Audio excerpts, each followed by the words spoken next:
Hello, this is Scott. Welcome back to my YouTube series where I cover a variety of different data science and analytics topics, including platforms, open source, R, Python, etc., as well as commercial platforms. Today's a commercial platform called Statistica.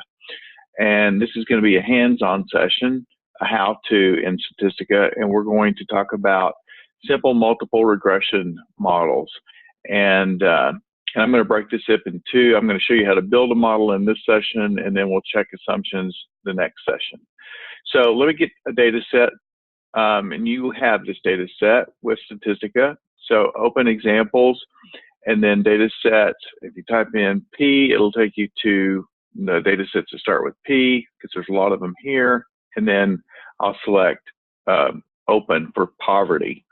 All right, so this is basically a data set based on, I think it's different counties, and we have some predictor variables, and we're interested in the poverty rate, which is this percent poor.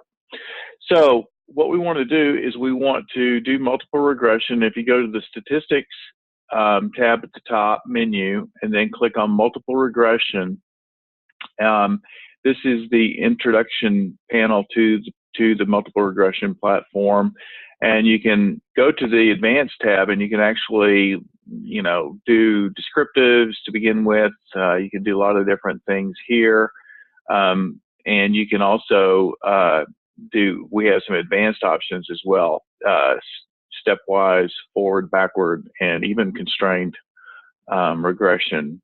So I'm going to go ahead and pick my variables. And again, percent poor is going to be the one that I select for my target or dependent variable in this. Everything else will be in the independent predictor list. All right, so I'll click OK here, and then I get a panel. And again, here's my dependent variable, my independent variable, and then I can go to this advanced tab, and I can do various techniques. I can do forward stepwise regression. I can do all effects, of course, forward stepwise, backward stepwise. I can actually do ridge or constrained regression.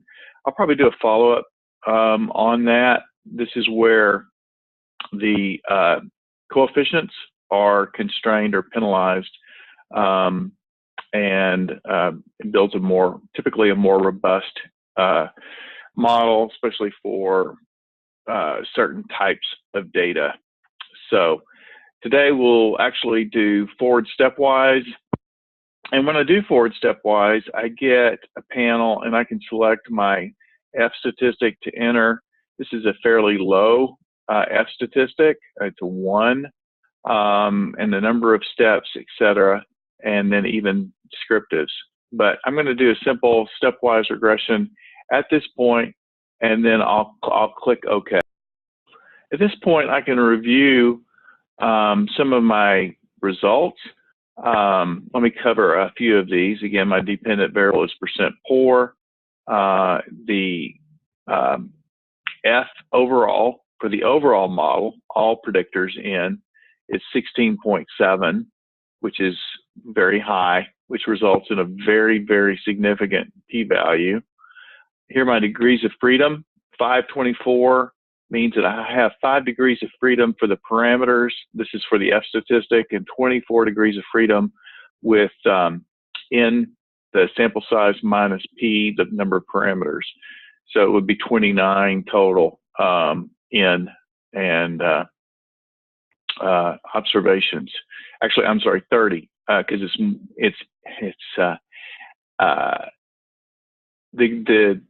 it's N minus P minus 1. So 30 minus 24 minus the 5 minus the 1. So that's what it is. And here's the actual number of cases. Also, we can see that we've got a really nice R. This is the multiple coefficient of correlation. Determination. It's related to correlation, but this gives basically the explanatory value for the predictors itself for the overall model. It's actually the variability in Y, our response, percent poor, explained by the variability in all of the X's. This is the overall, and then we have this thing called adjusted R squared here. I'm sorry, this is the actual R squared. It's 0.777. This is the adjusted R square, and it's lower because it takes into account the number of predictors that we have, and since we're not doing simple linear regression, we're doing multiple regression, it is penalized us a little bit for throwing in more variables. R square will always go up, but adjusted R square will not always go up. R square will always go up because anytime you add a variable into the model, you're going to do at least as good or better than with fewer predictors. Okay, and then here we can see the variables that had an F statistic greater than 1, and so we had 5 of those variables.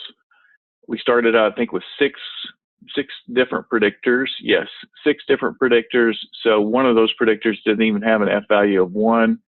Also in red, these 2 values right here are where it is statistically significant.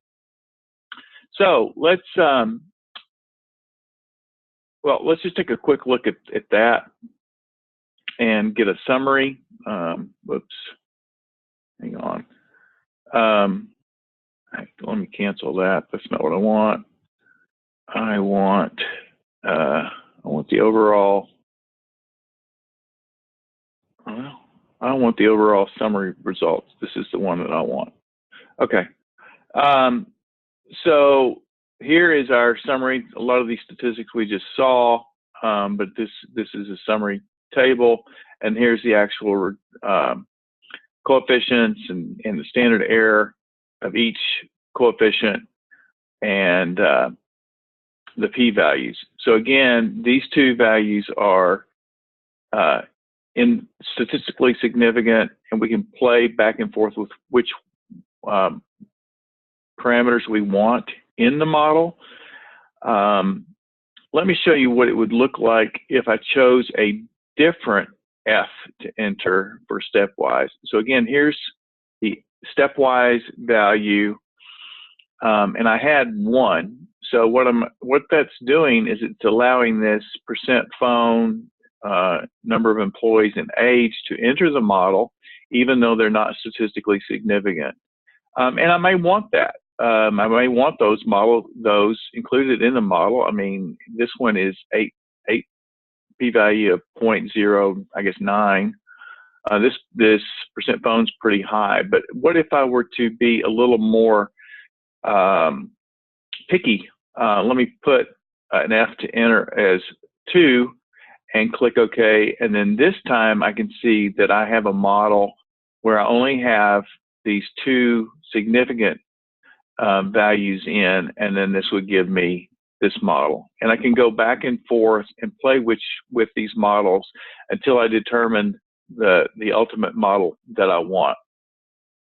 So like much with statistics and analytics, it is an art as much as in a science. And again, even though these values here are the ones that are significant, right? These are statistically significant. There may be good reason that I want to include some of these others. And this is more of a business decision, right? So age, employee ID, just because it didn't work on this data set, maybe there's a historic precedent or some other reason that I would want to keep those and include those in the model. Percent phone, that's very high, so I probably want to drop that from the model. So anyway, that's a quick way to build a model. Again, I'll probably cover ridge regression in another. Also, we actually have a stepwise regression platform. I just wanted to show you the way to do it this way, multiple ways to do it in Statistica. And join me next time where I'm going to check the model assumptions